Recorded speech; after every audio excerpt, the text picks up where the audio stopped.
Good morning. স্বপ্নের জগতে আপনাদেরকে আবার একবার স্বাগত জানাই। নতুন একটা এপিসোড শুরু করতে চলেছি। এর আগের পর্বে তো আপনারা দেখেছেন যে আমরা ভুটানের সীমান্তে গেছিলাম এবং সেখান থেকে জয়গাঁও হয়ে ফিরে এলাম, কিন্তু ভুটানে তো আমরা ঢুকতে পাইনি। কেন ঢুকতে পাইনি সেসবটা আগের পর্বেই আপনারা জানতে পারবেন যদি দেখে থাকেন। ভিডিওটা দেখতে চাইলে আপনারা আই বোতাম এবং ডেসক্রিপশানের লিঙ্ক দেওয়া আছে, ভিডিওটা দেখে নেবেন। আজকে এখন বাজে ভোর 5টা আর আমরা এখন যাচ্ছি জলদাপাড়ায় জঙ্গল সাফারি করতে, একদম ফার্স্ট ট্রিপেই। আর এইখানে একজন মানুষের কথা না বললেই নয়, সেটা হচ্ছেন আমাদের এই দাদা। ভোরবেলাতে 4:30টার সময় উঠে আমাদেরকে চা তৈরি করে দিয়েছেন, যেটা পাওয়া যায় না, কিন্তু দাদা আমাদের জন্য সেটা করে দিয়েছেন। থ্যাংক ইউ দাদা। যে কোনো জায়গাতে গেলেই একদম মুখের উপর বলে দেয় না এত সকালে হবে না। কিচেন স্টাফ সবসময় দেরিতে ওঠেন, অনেক রাতে শুয়েছেন, এরকম একটা কথা শোনা যায়, কিন্তু দাদা কটা লাগবে আপনি বলুন, আমি বানিয়ে দিয়েছে। সৌম্যদা সকাল সকাল উঠে পড়েছে, আমাদের জন্য উঠতে বাধ্য হয়েছেন, টেনে তুলেছি গাড়িটা আসার জন্য। গাড়িও আমাদের এসে গেছে। তাহলে আর কথা বাড়াচ্ছি না, ভিডিওটা দেখতে থাকুন। আর আমরা শুরু করতে চলেছি সাফারি। দেখি কি পাওয়া যায় আজকে। হ্যাঁ,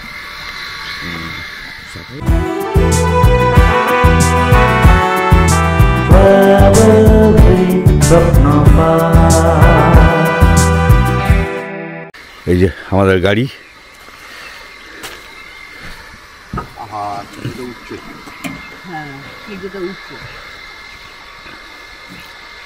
এখানে সূর্য উঠছে। ভোরবেলা একদিকে ডিমের কুসুমের মতো সূর্য উঠছে, আর চা বাগানে দেখুন একটা কুয়াশার লেয়ার তৈরি হয়েছে চা গাছের উপরে।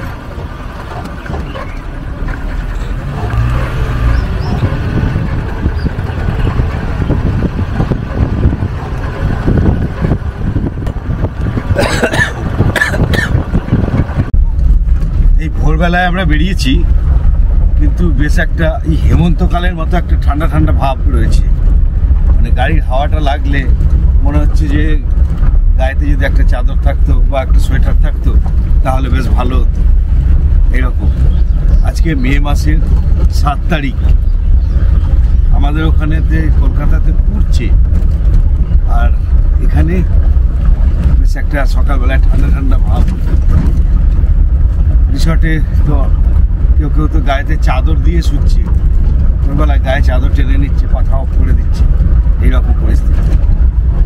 যখন আসবো ভেবেছিলাম, মানে আসার সব তোড়জোড় করছিলাম, তখন মনে হচ্ছিল এই গরমেতে ওখানেতে যাচ্ছি, সেখানে কতটা গরম লাগবে, গরমেতে ঘুরতে পারবো কি না। এখানে এসে দেখতে পাচ্ছি একদম পরিস্থিতি ঠিক।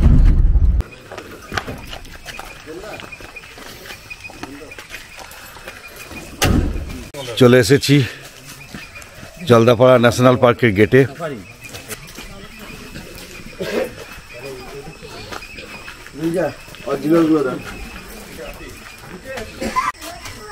এলিফ্যান্ট সাফারির হাতি চলে এসেছে, দেখতে পাচ্ছি।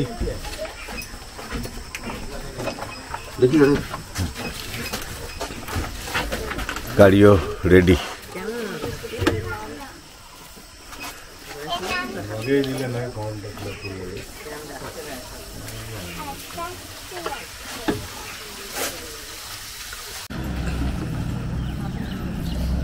এই আমাদের গাড়িতে উঠে পড়লাম, আর আমাদের গাইড রতন রায়, মিস্টার রতন রায়।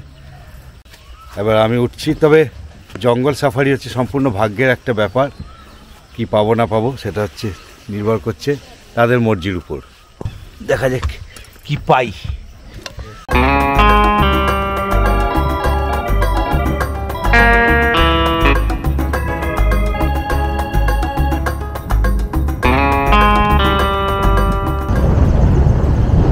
জঙ্গলের মধ্যে দিয়ে যাচ্ছি, আজকের প্রথম দিনের প্রথম সাফারি।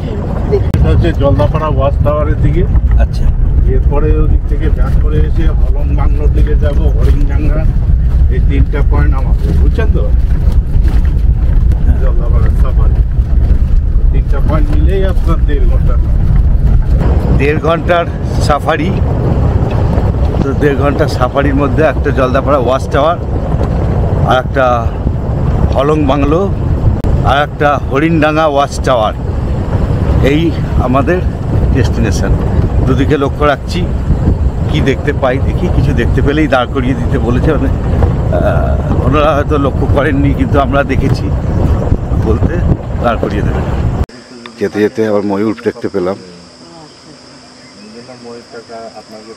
পিছনে যায়নি ক্যামেরা।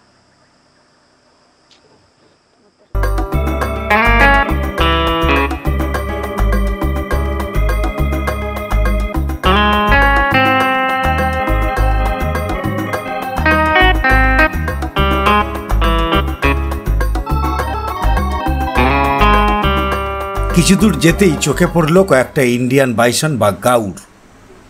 রূপ ও রাশি এই প্রথম জঙ্গল সাফারি করছে, তাই স্বাভাবিকভাবেই ওরা খুব উত্তেজিত। কয়েক মিনিট এখানে দাঁড়িয়ে আবার চলা শুরু হলো। এই জঙ্গলে প্রচুর ময়ূর। রাস্তার উপর পথের দুধারে হামেশাই ময়ূর দেখা যাচ্ছে। ময়ূরের পেখমগুলো কেমন যেন ছেঁড়া ছেঁড়া। গাইড বললেন এই সময় ওদের পেখম নাকি ঝরে যায় এবং বর্ষায় নতুন পালক গজায়। দুখানা দেখতে পাওয়া যাচ্ছে, 3টের ঝাঁক। উত্তরবঙ্গের আলিপুরদুয়ার জেলায় তোরসা নদীর পাশে পূর্ব হিমালয়ের পাদদেশে অবস্থিত জলদাপাড়া অভয়ারণ্য হলো একটি জাতীয় উদ্যান। আগে এটি জলদাপাড়া বন্য প্রাণী অভয়ারণ্য নামে পরিচিত ছিল। এই অভয়ারণ্যটি বিভিন্ন বন্য প্রাণীর জন্য পরিচিত, বিশেষ করে এক শিংওয়ালা গন্ডারের জন্য। জলদাপাড়া জাতীয় উদ্যান সমুদ্রপৃষ্ঠ থেকে 61 মিটার উচ্চতায় 141 বর্গ কিলোমিটার এলাকা জুড়ে বিস্তৃত। এই বনভূমি প্রধানত লম্বা এলিফ্যান্ট ঘাস বিশিষ্ট সাভানা অঞ্চল। জলদাপাড়া অভয়ারণ্যের মুখ্য আকর্ষণ এশীয় একশৃঙ্গ গন্ডার। অসমের কাজিরাঙ্গা জাতীয় উদ্যানের পর ভারতের এই অরণ্যেই সর্বাধিক সংখ্যক গন্ডারের দেখা মেলে। গাড়ি থেকে নামলাম, আমরা চলে এসেছি জলদাপাড়া ওয়াচ টাওয়ারে। আমার পিছনেই হচ্ছে ওয়াচ টাওয়ার, আর সামনে একটা হাতি খাবার খাচ্ছে, মানে খাবার খাওয়ানো হচ্ছে। এই অভয়ারণ্যে বসবাসকারী অন্যান্য বন্যপ্রাণীগুলি হল হাতি, সম্বর, চিতা, মায়া হরিণ, চিতল হরিণ, হক ডিয়ার, বুনো শুয়োর এবং গাউর। জলদাপাড়া অভয়ারণ্য পক্ষীপ্রেমীদের কাছেও স্বর্গরাজ্য। ভারতের যে অল্প কয়েকটি অঞ্চলে বেঙ্গল ফ্লোরিক্যান দেখা যায়, তার মধ্যে জলদাপাড়া অন্যতম। এখানে দেখা যায় এমন কিছু পাখির মধ্যে crested eagle, Pallas fishing eagle, শিকরা, বনমোরগ, ময়ূর, তোতা, বেঙ্গল ফ্লোরিক্যান, লেজার পেট, হর্নবিল থেকে নেমে প্রভৃতি। আবার আমরা বেরোচ্ছি। ওয়াচ টাওয়ার থেকে খুব বিশেষ কিছু দেখতে পাওয়া গেল না, দূরে দূরে সব দেখতে পাওয়া যাচ্ছে। আমি চাইছিলাম অ্যাকচুয়ালি কাছ থেকে দেখতে, কাছ থেকে শ্যুট করতে সুবিধে, দেখতেও ভালো। এখানে সরীসৃপের ভিতরে আছে অজগর, গিরগিটি, কোবরা, গুইসাপ, মিষ্টি জলে বসবাসকারী 8টি কচ্ছপের প্রজাতি। 15ই জুন থেকে 14ই সেপ্টেম্বর পর্যন্ত এই জঙ্গল বন্ধ থাকে। সকালবেলায় রূপচর্চা চলছে।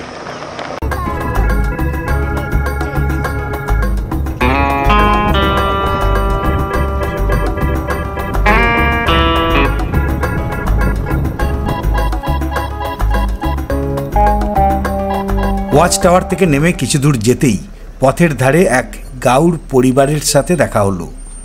একদম কাছাকাছি রয়েছে। এরা এমনিতেই খ্যাপাটে প্রাণী, দুমদাম মুড সুইং করে, তার উপর দলে বাচ্চাও আছে। সামান্য বিপদ বুঝলেই এরা আক্রমণ করে দিতে পারে। তাই একদম চুপচাপ ও সতর্কভাবে ক্যামেরা চালিয়ে যেতে লাগলাম।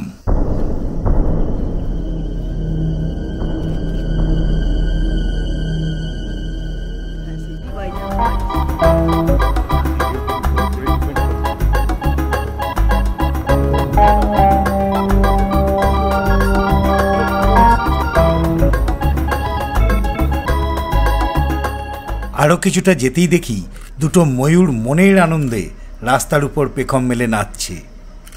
কিছুক্ষণ ওদের নাচ দেখে আবার সামনে এগোলাম।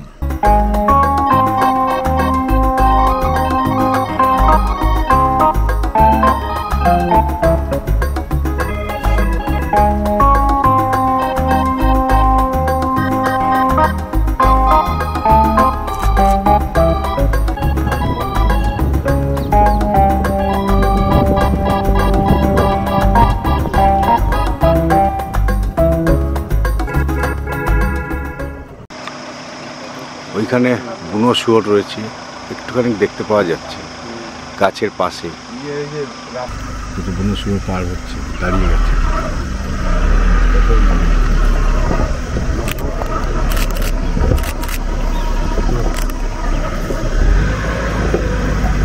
Camera on.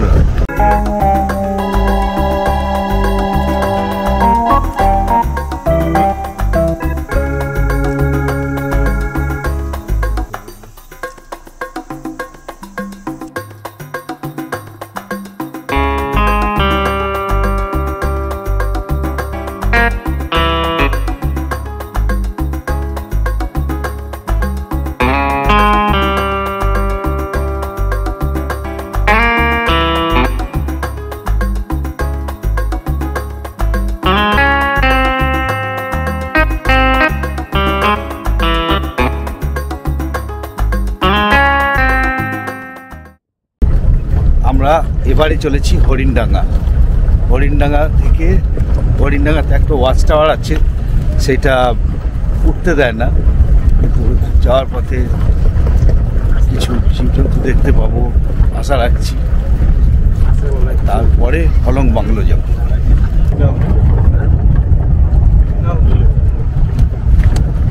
এই এসে গেছি হরিণডাঙ্গা।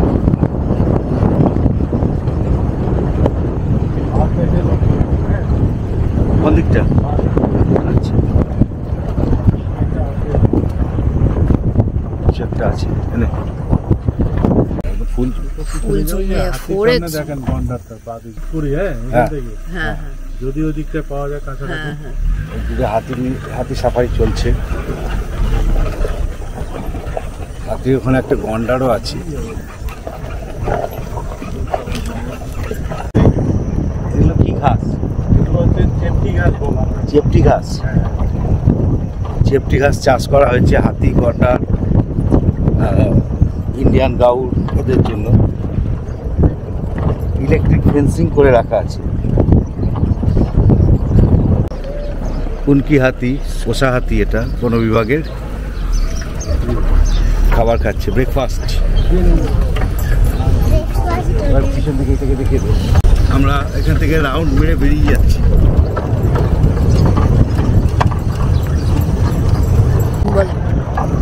সামনে দেখি গন্ডারটা পাওয়া যায় কি।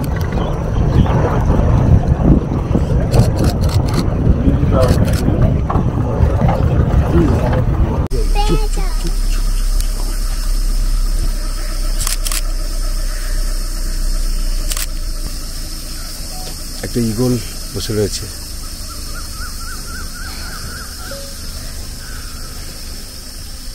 একটু সামনে এগিয়ে নিই। একটা ঈগল বসে রয়েছে।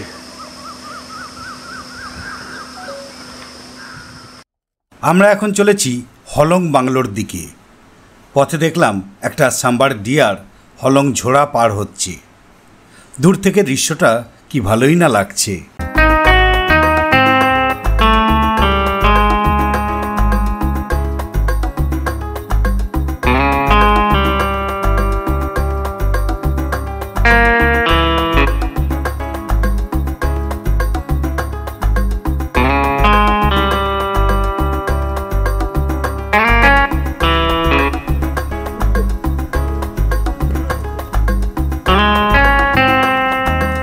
আমরা হলং বাংলোতে চলে এসেছি। হলং বাংলো তো পুড়েই গেছে, সেটা তো আর নেই, তো তার কম্পাউন্ডেতে আছি।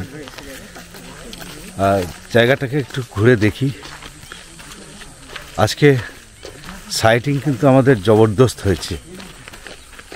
তো গন্ডার দূর থেকে দেখলাম, আপনাদেরকে হয়তো দেখাতে পারিনি। ক্যামেরায় আসেনি, কিন্তু গাউর দেখেছি, হরিণ তো দেখলাম, সাম্বার ডিয়ার, বুনো শুয়োর দেখলাম। বলেছিলাম এটা পুরোটাই ভাগ্য, যদি ভাগ্য ভালো থাকে চিতা পর্যন্ত দেখতে পাওয়া যায়। দেখুন হলং বাংলোটা, মানে ক্যাম্পাসটা। 1967 সালে তৈরি হলং বন বাংলোটি রাজ্য বন দপ্তরের অন্যতম মহার্ঘ সম্পত্তি ছিল। বাংলোটি বুকিংয়ের জন্য পর্যটক মহলে উৎসাহের অন্ত ছিল না। জঙ্গল ঘেরা বন দপ্তরের এই সুদৃশ্য বনবাংলোর কদর ছিল রাজ্যের ভিভিআইপি থেকে আমলা বা বিদেশের পর্যটকদের কাছেও। মুখ্যমন্ত্রী থাকাকালীন জ্যোতি বসু নিয়মিত আসতেন এই বাংলোয়। 2024 সালের 18 জুন রাত 9টায় বৈদ্যুতিক শর্ট সার্কিটে কাঠের এই বনবাংলোটি সম্পূর্ণ ভস্মীভূত হয়ে যায়। তারপর প্রায় 1 বছর হয়ে গেল, নতুন করে আর বনবাংলো তৈরি হলো না। প্যাঙ্গোলিন রয়েছে, গোল্ডেন ট্রি ফ্রগ রয়েছে, স্নেক আছে। এই হচ্ছে ম্যাপে কোন জায়গাতে রয়েছি সেটা দেখাচ্ছি। বনবাংলো তৈরির কোনো উদ্যোগ আদৌ নেওয়া হয়েছে বলে আমি অন্তত শুনিনি। এই স্থানে আবার নতুন করে হলং বনবাংলো তৈরি হবে কি না সেটা সময়ই বলে দেবে। এই যে এইটা আমরা দেখলাম সার্পেন্ট ইগল।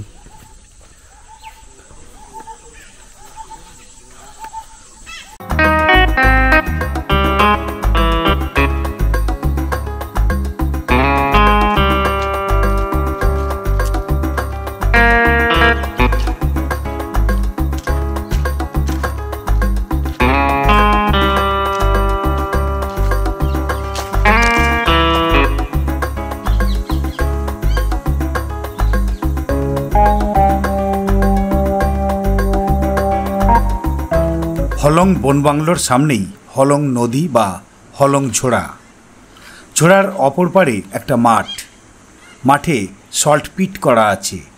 এখানে পশু পাখিরা নুন খেতে আসে।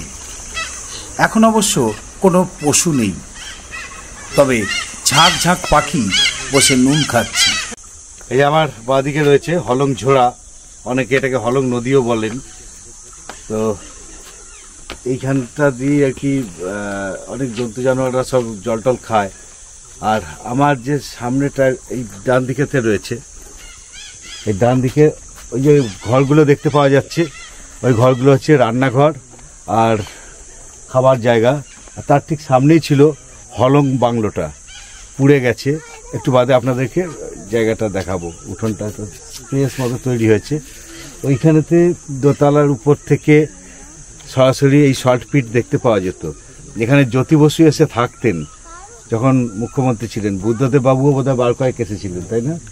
হ্যাঁ, এখানেতে এসেছিলেন এবং এখানেতে থাকতেন। মানে সরকারি মুখ্যমন্ত্রী বা বড় বড় মন্ত্রীরা যদি আসে, তখন সাধারণ যারা ট্যুরিস্ট আছে তাদের কপালে তো কোপ পড়বেই, তো তখন তারা দেখতে পেতেন না। কিন্তু এইটা একটা ঐতিহাসিক জায়গা ছিল, সেই জায়গাটা নষ্ট হয়ে গেছে, পুড়ে গেছে। এটা আমাদের দুর্ভাগ্য, মানুষের যে কোনো সবার ক্ষেত্রেই একটা দুর্ভাগ্যের বিষয়।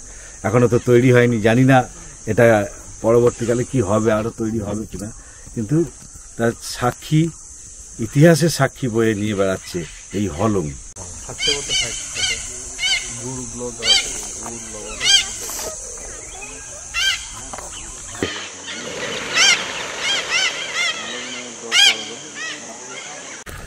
এই যে পোড়া দাগ দেখতে পাচ্ছেন, এইখানেই ছিল হলং বাংলো। এই যে সব ছাই হয়ে রয়েছে, ছাইগুলো সব রয়ে গেছে।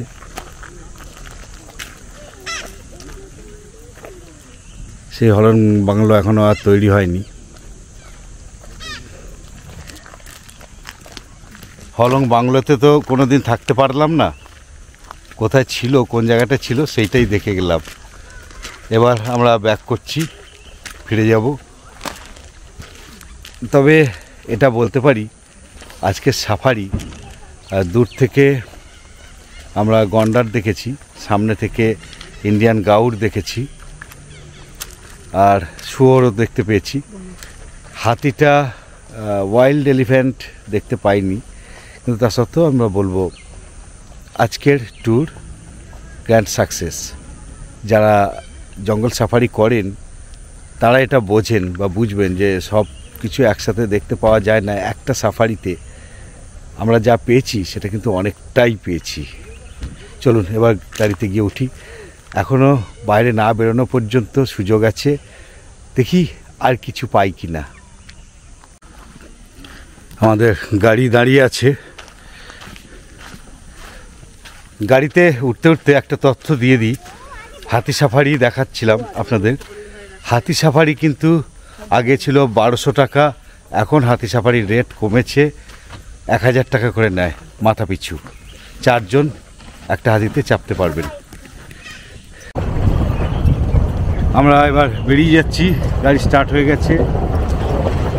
যেতে যেতে আর কিছু পাই কিনা একবার দেখে নিই, ভাগ্যে কি আছে। ভাগ্য যদি অতীব সুপ্রসন্ন হয় তাহলে লেপার্ড পর্যন্ত দেখতে পারি। যদি সেটা দেখতে পাই আজকে বাই চান্স, তাহলে আজ আমি একটা লটারির টিকিট কাটবই কাটব।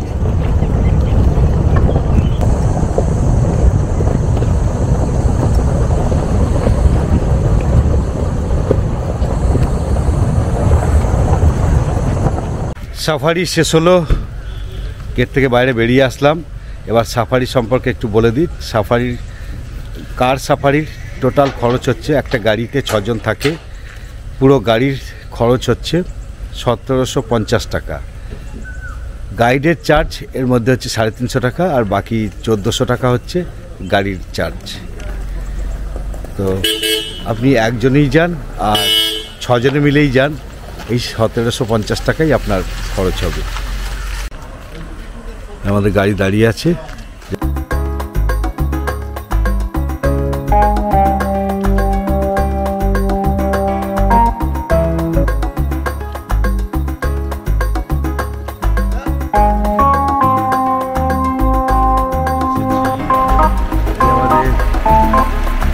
সিসামারা নদী বাঁদিকে, আর আমাদের এই রিসর্ট জঙ্গল ভিউ হোমস্টে। এই হোমস্টে তো এর আগেই দেখিয়েছি এখানেতে যখন এসেছি, আর ফোন নাম্বার তো গেটেতে দেওয়া রয়েছে, আমি স্ক্রিনে দিয়ে দিচ্ছি।